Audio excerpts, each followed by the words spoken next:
March Subhadra ଯୋଜନାର କିସ୍ତି ପାଇବାକୁ ଚାହୁଁଛନ୍ତି କି? 2025 ମାର୍ଚ୍ଚ 8ରେ ଆନ୍ତର୍ଜାତୀୟ ମହିଳା ଦିବସ ସହିତ ସୁଭଦ୍ରା ଯୋଜନା ଅଧୀନରେ ଓଡ଼ିଶାର ପ୍ରାୟ 1 କୋଟି ଯୋଗ୍ୟ ମହିଳା 5,000 ଟଙ୍କା ଦ୍ୱିତୀୟ କିସ୍ତି ପାଇବେ। ଏନେଇ ଇସାରା ଦେଇଥିଲେ ଉପମୁଖ୍ୟମନ୍ତ୍ରୀ ପ୍ରଭାତୀ ପରିଡ଼ା। ବର୍ତ୍ତମାନ ସୁଦ୍ଧା 98 ଲକ୍ଷ ମହିଳା ସୁଭଦ୍ରା ଟଙ୍କା ପାଇସାରିଥିବା ବେଳେ ଆଉ 2 ଲକ୍ଷ ମହିଳାଙ୍କ ଆକାଉଣ୍ଟକୁ ଯିବ ସୁଭଦ୍ରା ଟଙ୍କା। ଭାଗ୍ୟବାନ 2 ଲକ୍ଷ ମହିଳାଙ୍କୁ ପ୍ରଥମ କିସ୍ତିର ଶେଷ ପର୍ଯ୍ୟାୟ ଟଙ୍କା ମିଳିବ। 2 ଲକ୍ଷ ମହିଳାଙ୍କୁ ମାର୍ଚ୍ଚ 8 ତାରିଖ ପୂର୍ବରୁ ହିଁ ସୁଭଦ୍ରା ପ୍ରଥମ କିସ୍ତି ମିଳିବା ନେଇ ସୂଚନା ଦେଇସାରିଛନ୍ତି ଉପମୁଖ୍ୟମନ୍ତ୍ରୀ ପ୍ରଭାତୀ ପରିଡ଼ା। KYC ଆଉ NPCIରୁ ପାଖାପାଖି 25% କ୍ଲିୟର ହୋଇଛି। ଆହୁରି 1.5 ଲକ୍ଷ NPCI ଏବଂ EKYC କରିବାକୁ ବାକି ଅଛି। ପରବର୍ତ୍ତୀ ଖବର। ହିଟୱେଭ୍ ପ୍ରସ୍ତୁତି। ଗଣଶିକ୍ଷା ବିଭାଗର ଚିଠି। ଭୁବନେଶ୍ୱର। ରାଜ୍ୟରେ ଭୀଷଣ ଗରମ ଅନୁଭୂତ ହେବା ଆରମ୍ଭ ହୋଇଗଲାଣି।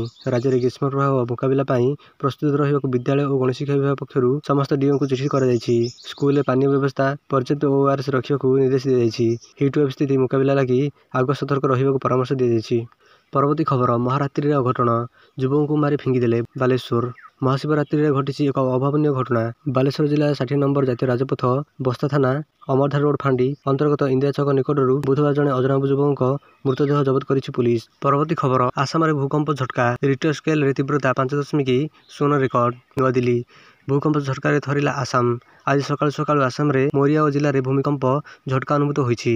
ରେକ୍ଟର ସ୍କେଲରେ ଏହାର ତୀବ୍ରତା 5.0 ରେକର୍ଡ କରାଯାଇଛି। ଏହି ଭୂକମ୍ପରେ ସ୍ଥାନୀୟ ଲୋକଙ୍କ ମଧ୍ୟରେ ଭୟ ସୃଷ୍ଟି କରିଛି। ପୁଣି ଥରେ ଭୂମିକମ୍ପ ଝଟକାରେ ପୁଣି ଥରି ଉଠିଛି ପୃଥିବୀ, ଯାହା ଗତ ଗୋଟିଏ ମାସରେ 20 ଥରରୁ ଅଧିକ ଥର ହୋଇଛି।